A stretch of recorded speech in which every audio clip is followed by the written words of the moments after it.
Hello. Hi students. Good morning and welcome to Chemistry Concept with Pragya ma'am. આ તો દરરોજ બોલવું જ પડે.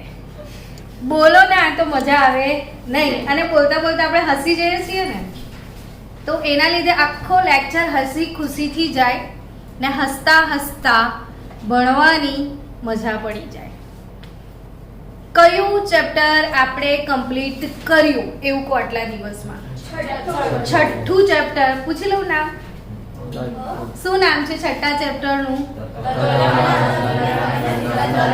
અને મને એવું લાગે છે તમારા બધાના ફેસ પરથી કે તમને આખું ચેપ્ટર ઓલમોસ્ટ આવડી ગયું છે. In a very short period આપણે ટેસ્ટ અરેન્જ કરવાના છીએ. કયા ચેપ્ટરનો? Chapter number 6. આજે કયું ચેપ્ટર ભણાવવાના છીએ? બોલો. 7મું ચેપ્ટર, પ્રકરણ 7. શું નામ છે ખબર છે? પી વિભાગના તત્વો. 11મા ધોરણમાં પ્રકરણ 3. શું નામ હતું? ધોરણ 11 પ્રકરણ 3 નું નામ બોલો. ચલો, એનીવન ફાસ્ટ. તત્વ એ વાળા ચેપ્ટર નું નામ બોલો. ખાલી 3જા ચેપ્ટર નું નામ યાદ કરો. આટલા બધા છોકરાઓ જો 3જા ચેપ્ટર નું નામ યાદ નથી, એટલે હું હમણાં પૂછતી હતી છઠ્ઠા ચેપ્ટર નું નામ શું છે? તત્વોનું વર્ગીકરણ અને ગુણધર્મોમાં આવર્તિતા. આવું હતું. ત્યારે આપણે ચેપ્ટર 3 શરૂ કરેલું ને, તો પહેલું જ તમને એક વાક્ય મેં કીધું હતું કે આવર્ત કોષ્ટક વિદ્યાર્થીને હંમેશા મદદ કરનારું હોય છે ને આખી કેમેસ્ટ્રીને ટૂંકમાં રજૂ કરે એ કોણ? આવર્ત કોષ્ટક. ને આપણે ધોરણ 11માં પ્રકરણ 3 ચલાવીએ છીએ ત્યારે સૌથી વધુ ભાર આવર્ત કોષ્ટકને તૈયાર કરવા પર આપીએ છીએ. હા કે ના? હા કે ના? તો આવર્ત કોષ્ટક તમારા બધાનું આખું મોડે થઈ ગયું હશે એવું મને લાગે છે. ઘણા બધા છોકરાઓએ મને વિડીયો બનાવીને મોકલ્યો છે. આવર્ત કોષ્ટક 1.5 મિનિટમાં આખું લખી નાખે છે. ઇવન નવા 11મા વાળા જેમણે એડમિશન લીધું છે ને, એમાંથી પણ 3 સ્ટુડન્ટે મને વિડીયો બનાવીને મોકલ્યો છે. હું તમારા સાથે શેર કરીશ. ખાલી કેટલી મિનિટમાં આખું આવર્ત કોષ્ટક લખી નાખે છે? 1.5 મિનિટમાં. તમે કયા ધોરણમાં આવ્યા? 12મા ધોરણમાં. બોલો, આવર્ત કોષ્ટક લખવું પડશે કે નહીં? એમ કહો તમે પહેલા. તો લખવું પડશે. કેમ ખબર? આખા આવર્ત કોષ્ટકને કેટલા વિભાગોમાં વહેંચવામાં આવ્યું છે? બાલ્કનીમાં બેસેલા વિદ્યાર્થીઓ જવાબ આપશે ફાસ્ટ. આખા આવર્ત કોષ્ટકને કેટલા વિભાગોમાં વહેંચવામાં આવ્યું છે? બોલો. 4 વિભાગ. કયા 4 વિભાગ? એસ વિભાગ, બી વિભાગ, ડી વિભાગ અને એફ વિભાગ. ડન. ધોરણ 11માં એસ વિભાગના તત્વો પ્રકરણ હતું. પી વિભાગના તત્વો હતું, જેમાં 2 જ સમૂહ ભણાયા હતા, 13મો અને 14મો. ફરી 12માં પી વિભાગ છે, ડી અને એફ વિભાગ છે. તો આનો મતલબ શું થયો? કે 11મું ને 12મું ધોરણ થઈ ને 4 વિભાગ આખા ભણવાના જ છે. તો જ્યારે આખા બધા વિભાગ ભણવાના છે, તો આના પહેલા જે ડી અને એફ વિભાગ ચેપ્ટર આપણે પૂરું કર્યું, શું એમાં ડી અને એફ વિભાગના તમામ તત્વોની ઇલેક્ટ્રોન રચના નહોતી? હતી. તો આવતીકાલનો ટાર્ગેટ દરેક માણસ શું મોડે કરીને આવશે ક્લાસમાં? આવર્ત કોષ્ટક. કાલનું બાળકો તમને મેનું જેને આવર્ત કોષ્ટક આખું તૈયાર કરવાનું બાકી છે એ લોકો મને મેસેજ મોકલજો. હું તમને આવર્ત કોષ્ટક તૈયાર કરવાની ટ્રીક માટેના વિડીયો બનાવેલા છે, એ વિડીયો હું તમને શેર કરીશ. આખું આવર્ત કોષ્ટક મોડે થઈ જવું જોઈએ. એટલીસ્ટ આ શનિવારે ટેસ્ટ છે ડી અને એફ વિભાગના તત્વોનો, તો એટલા તો મોડે કરવા જ પડશે. વિથ ઇલેક્ટ્રોન રચના છૂટકો જ નથી. બરાબર છે? તો આજે આપણે કયું ચેપ્ટર સ્ટાર્ટ કરવાના છીએ? પ્રકરણ નંબર 7. નામ શું છે? પી વિભાગના તત્વો. હવે તમને આવર્ત કોષ્ટક થોડુંક તો યાદ હશે જ. કેવું હતું જો તમને રિપીટ કરાવડાવું કે પહેલું આવું કશું આવે, કયો વિભાગ? એસ વિભાગના તત્વો. કેશો મને કેટલા સમૂહ છે એમાં? કયા કયા? સમૂહ 1 અને સમૂહ 2. સમૂહ 1 ના તત્વોનું નામ શું છે? ફાસ્ટ આન્સર આપજો. સમૂહ 1 ના તત્વો કયા તત્વો તરીકે ઓળખાય છે? આલ્કલી ધાતુ તત્વો. કયા તત્વો તરીકે ઓળખાય છે? આલ્કલી ધાતુ તત્વો. લી, ના, કી, રફ, સે, ફરિયાદ. સમૂહ 2 ના તત્વો આલ્કલાઇન અર્થ તત્વો. શું નામ હતું? આલ્કલી ને આલ્કલાઇન મતલબ બેઝિક. તો આ તત્વોનો સ્વભાવ બેઝ હતો. નામ જ પાછળ આવતું હતું ધાતુ તત્વો, એટલે આ બધી શું હતી? ધાતુઓ હતી. ડન. હવે આ બધું તૈયાર કરાવડાયેલું છે. આ કયા વિભાગના હતા? ચલો, કયા બાળકને એસ વિભાગના તત્વો કોને કહેવાય એની વ્યાખ્યા આવડે છે? બોલ સાક્ષી. જેનો છેલ્લો ઇલેક્ટ્રોન એસ કક્ષકમાં હાજર હોય.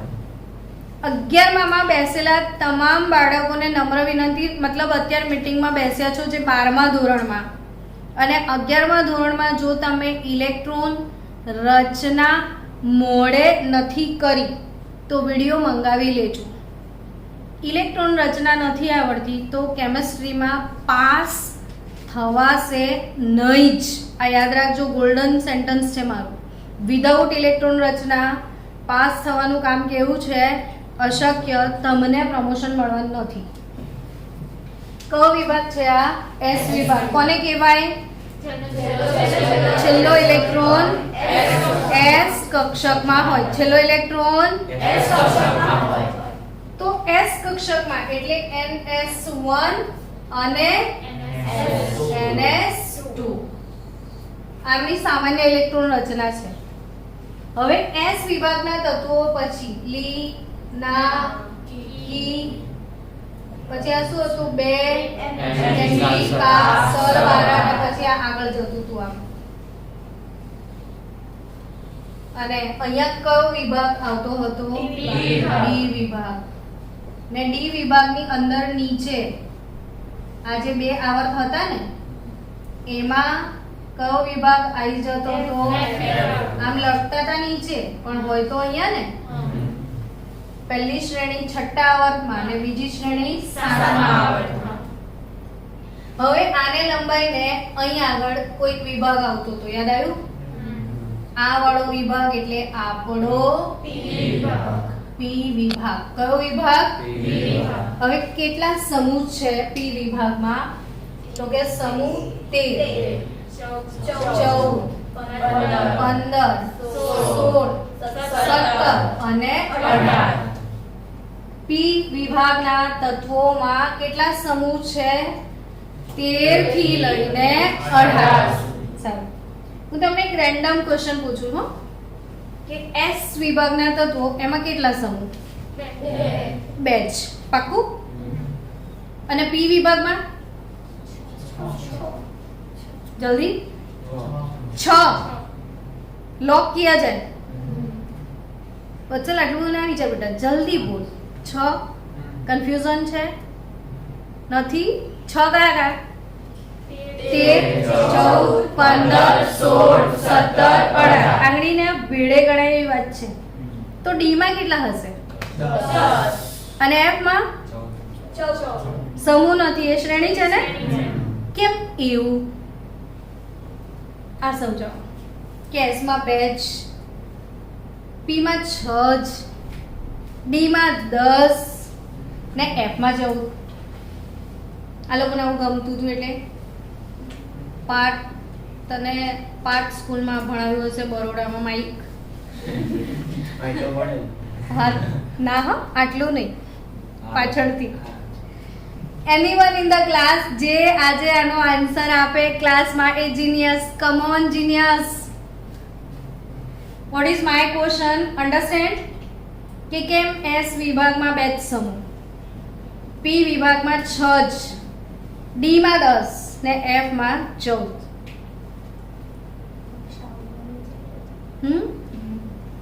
એલએન વાળા બી નથી બોલતા. લો બોલો ફાસ્ટ. નો વન. અરે એમની વ્યાખ્યા વિશે તો વિચારો. S વિભાગના તત્વો કોને કહેતા હતા? કે જેનો છેલ્લો ઇલેક્ટ્રોન S કક્ષકમાં હોય તો S કક્ષક એને કોઈ પેટા કક્ષક નથી, એની મહત્તમ ઇલેક્ટ્રોન ક્ષમતા 2 જ છે. S માં કેટલા ઇલેક્ટ્રોન ભરાય? 2 જ. તો એમાં કેટલા સમૂહ આવે?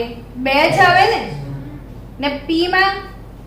P ના પેટા પ્રકાર યાદ છે ખરા? 3. હા ચલો આટલું તો બોલ્યા ઓનલાઈન ભણ્યા પછીથી.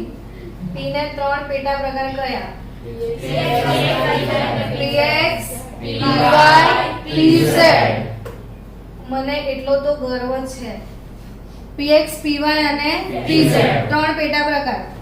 કોઈ એક પેટા કક્ષકમાં વધુમાં વધુ 2 ઇલેક્ટ્રોન ભરી શકાય. કોનો સિદ્ધાંત છે? પૌલીનો સિદ્ધાંત. કોનો છે?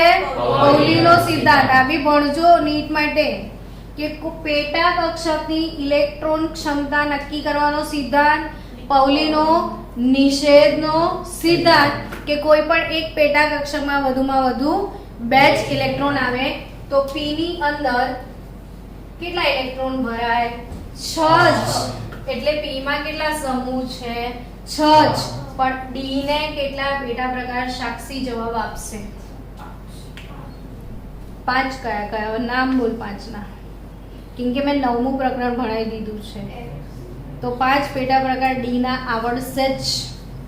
ના આવડે તો 9મું ચેપ્ટર ફરીથી વાંચ.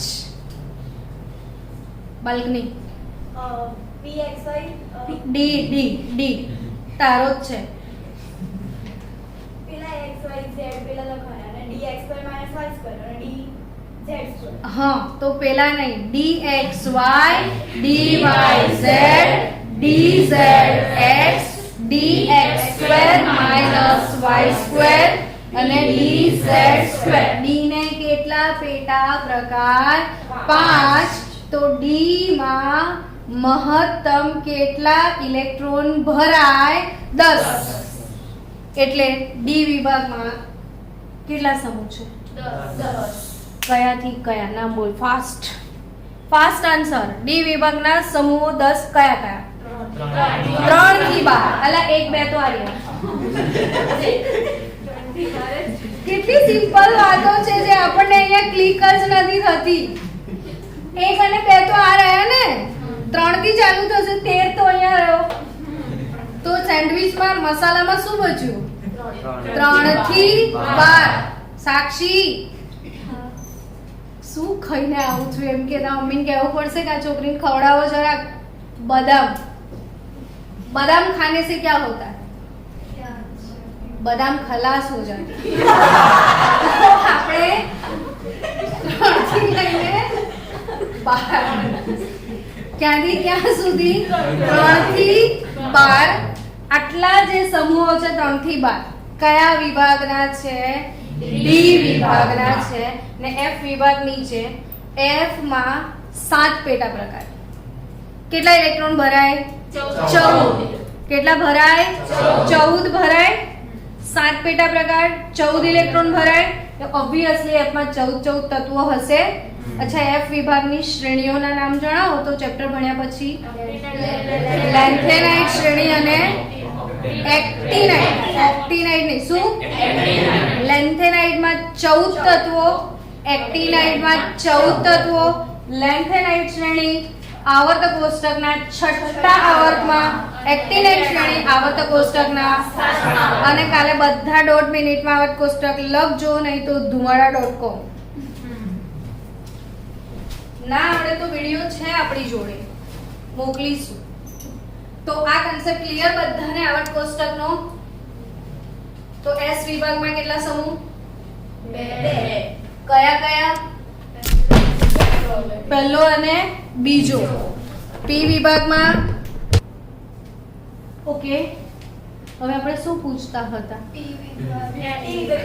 એસ વિભાગમાં 2, પહેલો ને બીજો. પી વિભાગમાં 6, 13 થી 18. ડી વિભાગમાં 3 થી 12.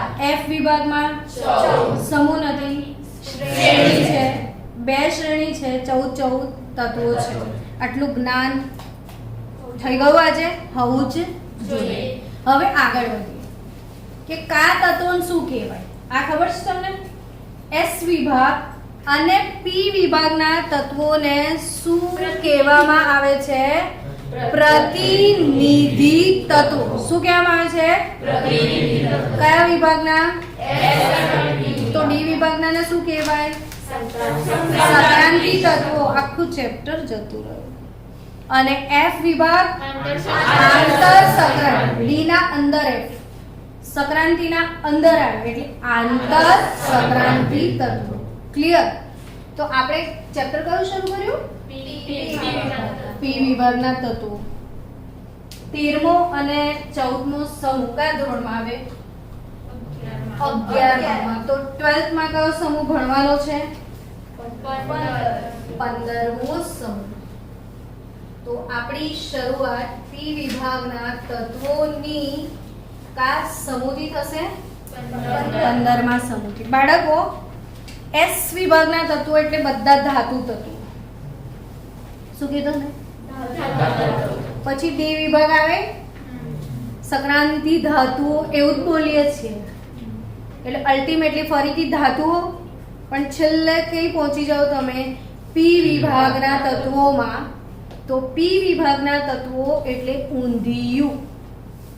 ને ગુજરાતી ઊંધિયું એટલે શું? બધા શાક મિક્સમાં ખાવાના. તો પી વિભાગના તત્વોની ખાસિયત છે કે એમાં ધાતુઓ પણ છે, અધાતુઓ પણ છે, અર્ધ ધાતુઓ પણ છે, ને બે માંથી કશું ના હોય. ના ધાતુ હોય ના અધાતુ હોય. એને કહેવાય ઉમદા તત્વો. શું કહેવાય? ઉમદા તત્વો. કેટલું બધું છે જોયું? ધાતુ, અધાતુ, અર્ધધાતુ. અર્ધધાતુ કોને કહેવાય? અડધી ધાતુ, અડધી અધાતુ. બંનેના લક્ષણ જોડે લઈને ચાલે એ અર્ધધાતુ, પણ બંનેના લક્ષણ છોડી દે, ના ધાતુ ના અધાતુ, એ ઉમદા કહેવાય. એને શું નામ આપ્યું છે આપણે? ઉમદા. અને નિષ્ક્રિય વાયુઓ જે છે એમને ઉમદા તત્વો તરીકે ઓળખવામાં, એટલે ધાતુ અધાતુના લિસ્ટમાં આવતા નથી. ને આ તમામ પ્રકારની વેરાયટી કયા વિભાગમાં ખાવાની છે? પી વિભાગમાં. જમવાની મજા આવશે, કેમ કે જમણવારમાં ડીશમાં બધી વેરાયટી છે. ને વેરાયટી જમાડીશું તમને, બરાબર? ઘી નાખીને. કયો સમૂહ પહેલા આવશે? 15મો સમૂહ. શું લાગે છે કોની ફેમિલી છે આ? નાઇટ્રોજનની ફેમિલી. કોની ફેમિલી? તો nitrogen family. Nitrogen family. Pnictogen. Pnictogens કહેવામાં આવે છે. એમને શું કહેવામાં આવે છે? નિક્ટોજન્સ. 15મો સમૂહ નિક્ટોજન્સ. પી સાઇલેન્ટ છે. તો આ જે નિક્ટોજન્સ છે, નાઇટ્રોજન ફેમિલી એટલે નિક્ટોજન્સ. ઓક્સિજન ફેમિલી એટલે કયો સમૂહ? 16મો. શું કહે છે એને? ચાલ્કોજન. મનીષ દૂધ નહીં પીધું આજે? આને બદામ નહીં ખાધી, તે દૂધ નહીં પીધું. શું છે આ બધું? કયો સમૂહ? 16મો સમૂહ. 16મો સમૂહ એટલે કઈ ફેમિલી? ઓક્સિજન ફેમિલી એને કહેવાય. ચાલ્કોજન. શું કહેવાય? 17 માને હેલોજન, 18 માને ઊંડા, તો 15 માને નિક્ટોજન. નિક્ટોજન, ચાલ્કોજન, હેલોજન, ઊંડા. ડન. પી નિક્ટોજન, નાઇટ્રોજન ફેમિલી. કેમ નાઇટ્રોજન ફેમિલી એવું કહી દીધું? પહેલો સભ્ય નાઇટ્રોજન છે, હે ને? તો આવર્ત કોષ્ટકમાં 15મો સમૂહ એટલે નાના પાટેકર, ઐશ્વર્યા, સબ, ભિખારી, ઇન મોસ્કોવિયમ. પોએમ છે. આ છોકરી મોડું વગાડે છે. વર્ડ નહીં શીખવાડીએ તમે. નાના પાટેકર. શું? નાના પાટેકર વિડિયો જોઈ જાય તો લડે ને આપણને. એટલે આપણે બોલવાનું લખવાનું. નાના પાટેકર. શું? નાના પાટેકર, ઐશ્વર્યા, સબ, ભિખારી, ઇન મોસ્કો. આ બધા ઇન્ડિયામાં ભીખ નહીં માંગતા. કઈ જઈને માંગે? મોસ્કો. અહીંયા શરમ આવે. તો આ કેટલા લોકો આવા કર્મો કરે છે? એક તો નાના પાટેકર, બીજું કોણ? ઐશ્વર્યા, અને આ બધા સબ ભિખારી ઇન. હસતા હસતા તો તમે બોલી ગયા. નામ પૂછું ને હવે બધાના. બોલો ને તારે.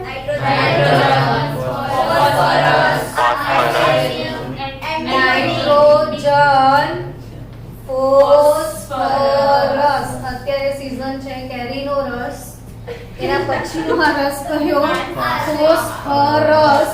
પછી આર્સેનિયમ નહીં, આર્સેનિક.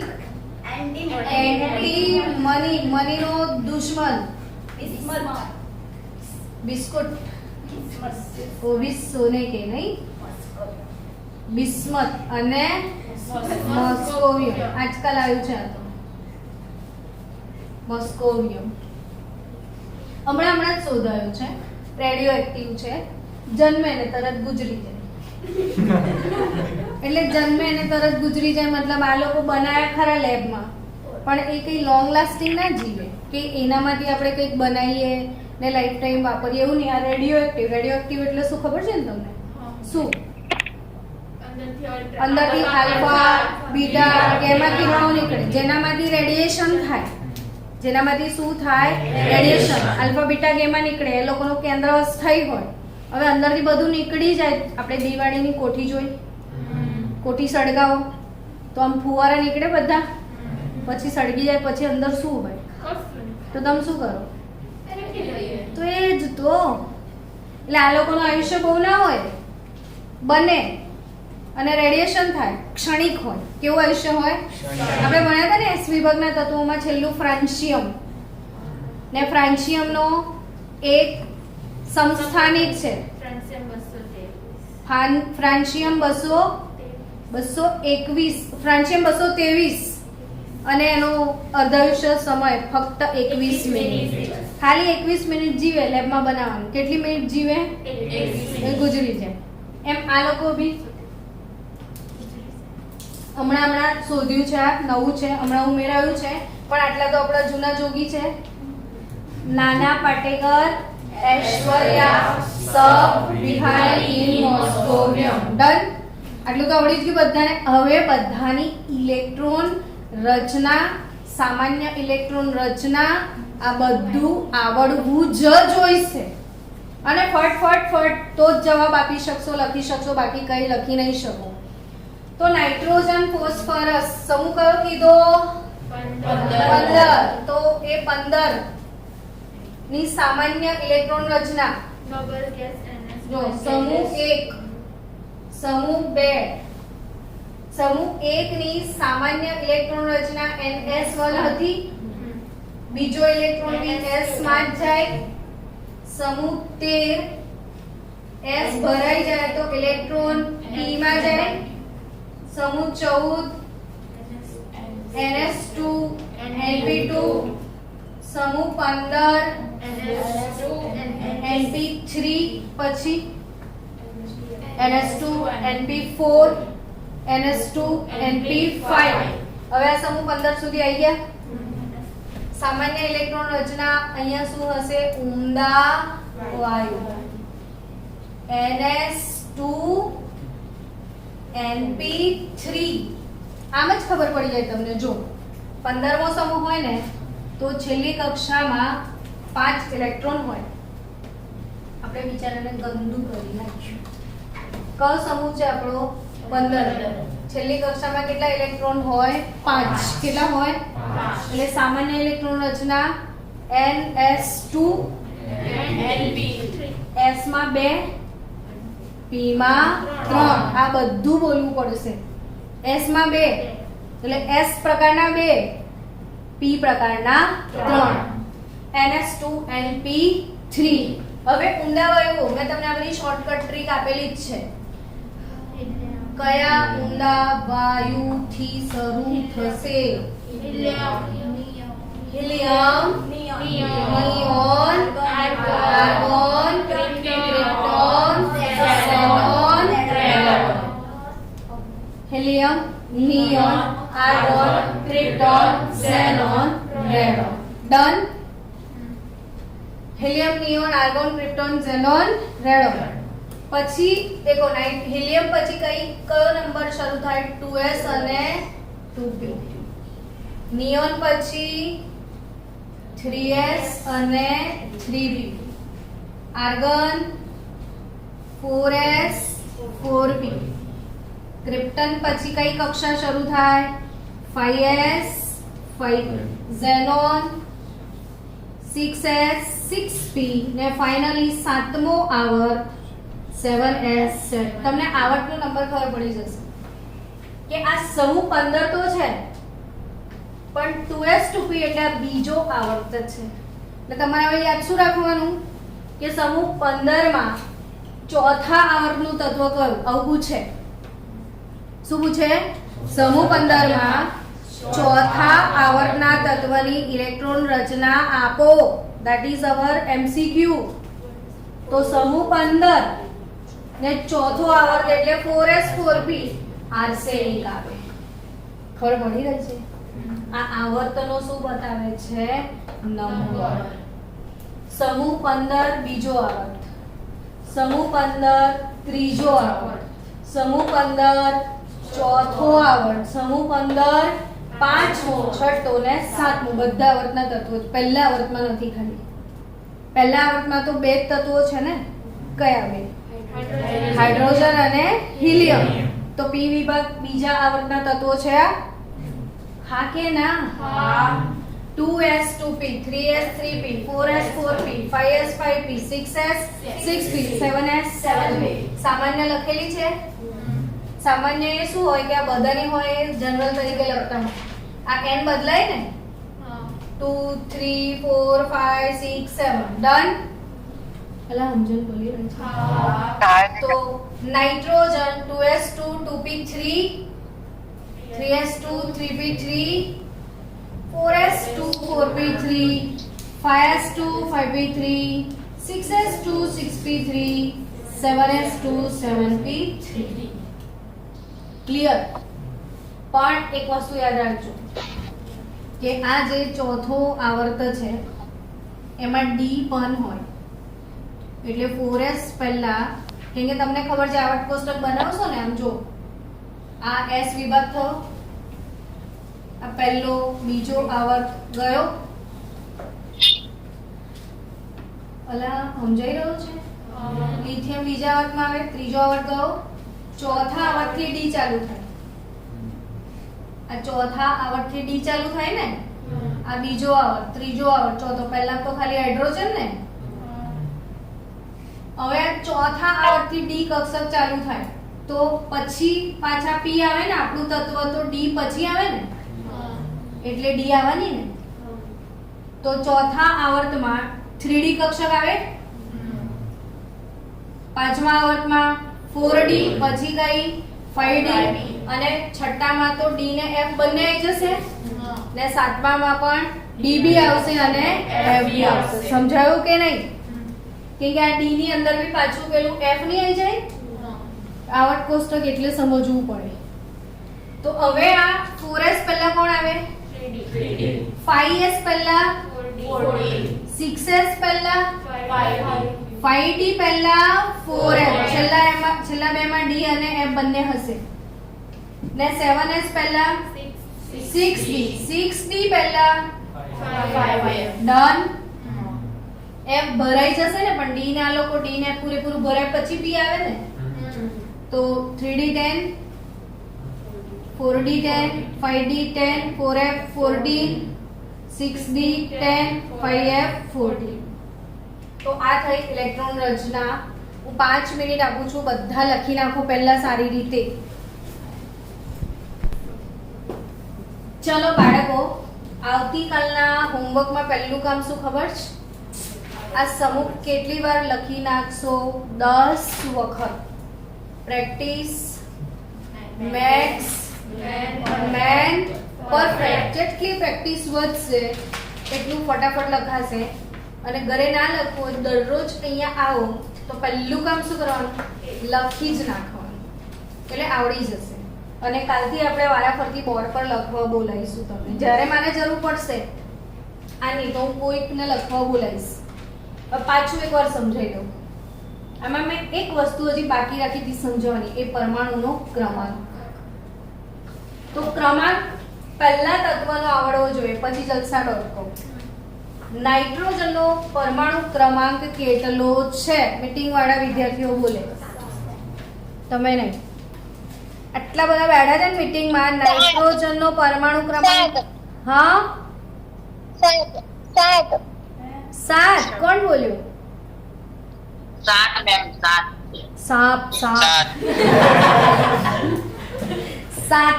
સાત મેમ 7. हम 7 साथ हैं. ચલો, આનો પરમાણુ ક્રમાંક કેટલો? 7. તો ફોસ્ફરસ નો કેવી રીતે મળે એ યાદ રાખજો. 8 18 ને 32 ની સિક્વન્સમાં ઉમેરવાનું રહેશે. તો 7 + 8 કેટલા થાય?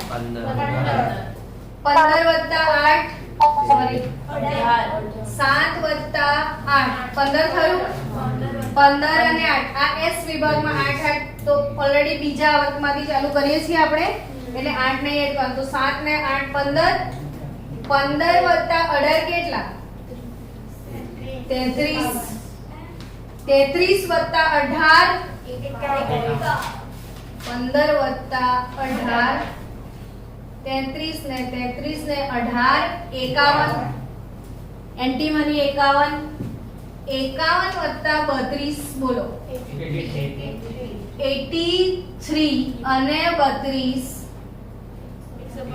115 ને આ રહ્યું લખેલું 115. હમણાં નવું જન્મ્યું છે કોણ? મોસ્કોવિયમ. આ કુદરતી નથી. કુદરતી એટલે કુદરતમાંથી મળે. આવર્ત કોષ્ટકમાં કુલ તત્વો કેટલા છે? 118. એમાંથી 90-92 જ કુદરતી છે. બાકીના ક્યાંથી આવ્યા? લેબોરેટરીમાં બનાયા છે વૈજ્ઞાનિકોએ. તો આ બનાયેલું છે અને એનો ક્રમાંક કેટલો છે? અને એનું દળ, અને મેં કીધું એ પ્રમાણે એનો અર્ધાયુષ્ય સમય ક્ષણિક જ છે. જન્મે ને ગુજરી જાય. એટલે ખાસ કરીને એની રાસાયણિક ગુણધર્મો છે કે એના ઉપયોગો છે કે એના સંયોજનો છે, આ બધું કશું ભણવામાં આવશે. તો તમને થતું હશે મનમાં, કાશ આ બધા બી એવા હોત તો કમસે કમ ચેપ્ટર તો નીકળી ગયું હોત. પણ તમારો પીછો નહીં છોડ્યા. આ લોકો તમને છોડશે નહીં. એટલે તમે લોકો ચેલેન્જ આપો કે તારા શું તમ કે તું મને ના આવડે. સમજ્યા? શું કહેવાનું આ લોકોને જોઈને? હાશ, આવડવાનું જ છે. તો આવડી જશે. ફરી એકવાર રિપીટ કરાવી દઉં હવે. નાના પાટેકર ऐश्वर्या सब ભિખારી ઇન મોસ્કોવિયમ. ઇલેક્ટ્રોન રચના કેવી રીતે લખશું? Helium, neon, argon, krypton, xenon, rayon. Helium પછી 2s 2p, 3s 3p, 4s 4p. જો આ છેલ્લી કક્ષા બધાની. કઈ કક્ષા? છેલ્લી. બાહ્યતમ કક્ષા, સંયોજકતા કક્ષા.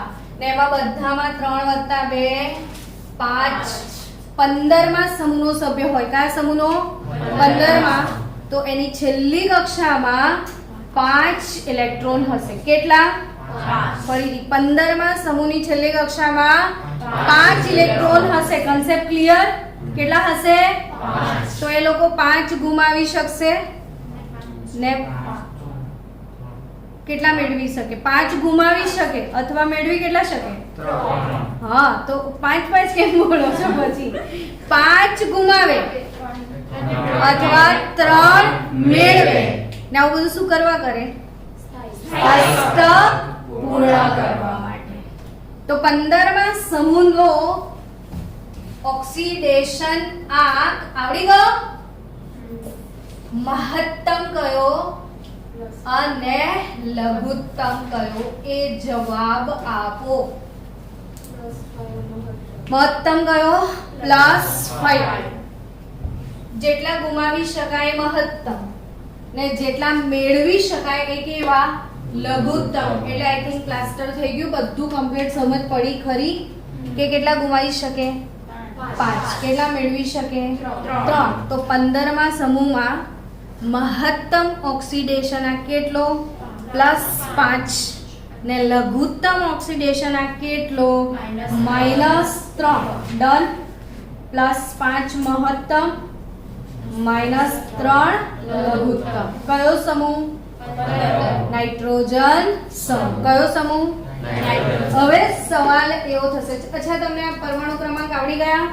7, 15, 33, 51, 83, 115. કોઈ પૂછે 15માં સમૂહનું એ છઠ્ઠા આવર્તનું તત્વની ઇલેક્ટ્રોન રચના લખો, તો આવું આવડતું હશે તો લખાશે.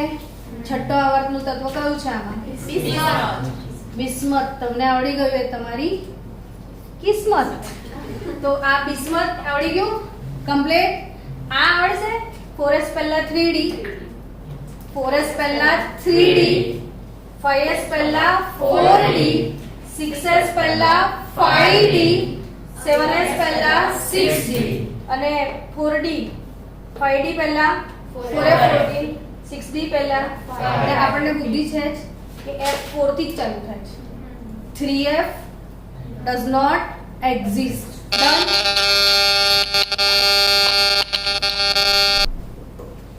ચલો આ તમને કમ્પ્લીટ ક્લિયર થઈ ગયું. હવે પરમાણુ ક્રમાંક આવડશે? 7.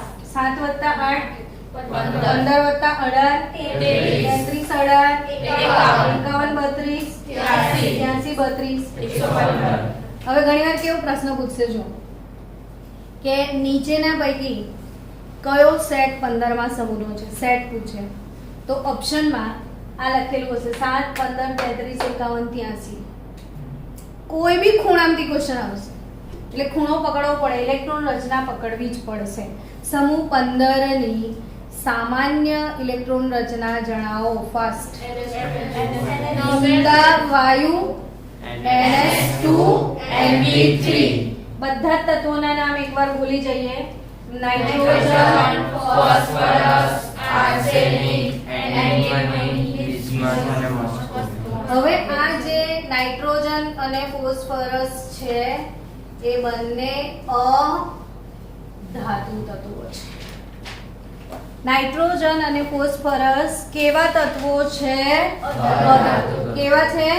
અધાતુ. આર્સેનિક અને એન્ટીમની અર્ધ ધાતુ અને બિસ્મથ ધાતુ તત્વ. યાદ રહેશે?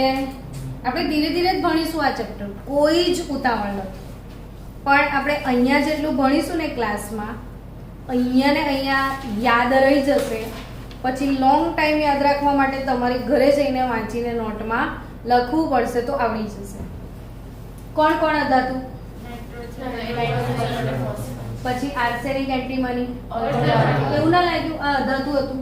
પછી ધીરે ધીરે ધીરે ધીરે ધીરે આની આત્મામાં ધાતુ ઘૂસી ગઈ અને ધીરે ધીરે ધીરે અધાતુની આત્મા બહાર, કમ્પ્લીટ ધાતુ આત્મા આવી ગઈ. તો what is the moral of the story? સમૂહમાં ઉપરથી નીચે તરફ જતા ધાત્વિય લક્ષણમાં વધારો થાય છે. સમૂહમાં ઉપરથી નીચે તરફ જતા ધાત્વિય લક્ષણ વધે. એટલે કોઈ બી સમૂહ માટે લાગુ પડશે. આખા વર્ગ કોષ્ટક માટે આવડી ગયું જાતે પોતે. હવે દિલથી આવડી ગયું. ઉપરથી કઈ જાવ નીચે. ધાત્વિય લક્ષણમાં વધારો થાય અને બધામાં. એટલે નીચે નીચે આખા વર્ગ કોષ્ટકમાં નીચે નીચે કયા લોકો છે? ધાતુ લોકો છે. તમારે ધાતુ લોકોને મળવું છે તો નીચે જવાનું, ઉપરથી નહીં આવવાનું. Concept clear? હવે આ જ ધાત્વિય લક્ષણ એનું બીજું નામ ખબર છે? વિદ્યુત ધનમયતા. ધાત્વિય લક્ષણનું બીજું નામ છે વિદ્યુત ધનમયતા. ને આવું કેમ? તો કે ધાતુ એને કહેવાય જે ઇલેક્ટ્રોન લૂઝ કરે. કોને ધાતુ કહેવાય? ઇલેક્ટ્રોન ગુમાવે. ધાતુ કોને કહેવાય? મેગ્નેશિયમ આવું લખીએ -2 તો 2 લાફા પડે. શોભે જ ના લા એને -2. તમે જોયું કોઈ દિવસ એલ્યુમિનિયમ -4 ના સંયોજનો જોયા? ના જોયા. હવે બનાવે તો જુઓ ને. તો ધાતુના માથે માઇનસ લખીએ તો ધાતુનું હળહળતું અપમાન કહેવાય. સમજ્યા? તો શું સમજ્યા બોલો? કે ધાતુના ધન જ મળે. શું સમજ્યા તમે? ધાતુ કોને કહેવાય? જે ઇલેક્ટ્રોન ગુમાવે. અચ્છા, અર્ધધાતુ કોને કહેવાય? જે ઇલેક્ટ્રોન મેળવે. અધાતુ કોને કહેવાય? અધાતુ મેળવે. ધાતુ કોને કહેવાય? તો તમને ખબર પડી કે નિષ્ક્રિય અવયવો મેળવતા બી નથી, એટલે ધાતુ બી નથી, એટલે એમનું નામ શું પાડ્યું છે? ઉમદા. ડન. તો આ લોકો જે ધારો કે હું ઇલેક્ટ્રોન ગુમાવું છું, બરાબર? ઇલેક્ટ્રોન શું કરું છું? તો હું ધન બનું કે ઋણ? તો મારામાં ધનમયતા આવે કે ઋણમયતા? તો ધાત્વિય લક્ષણનું બીજું નામ શું? ક્લિયર?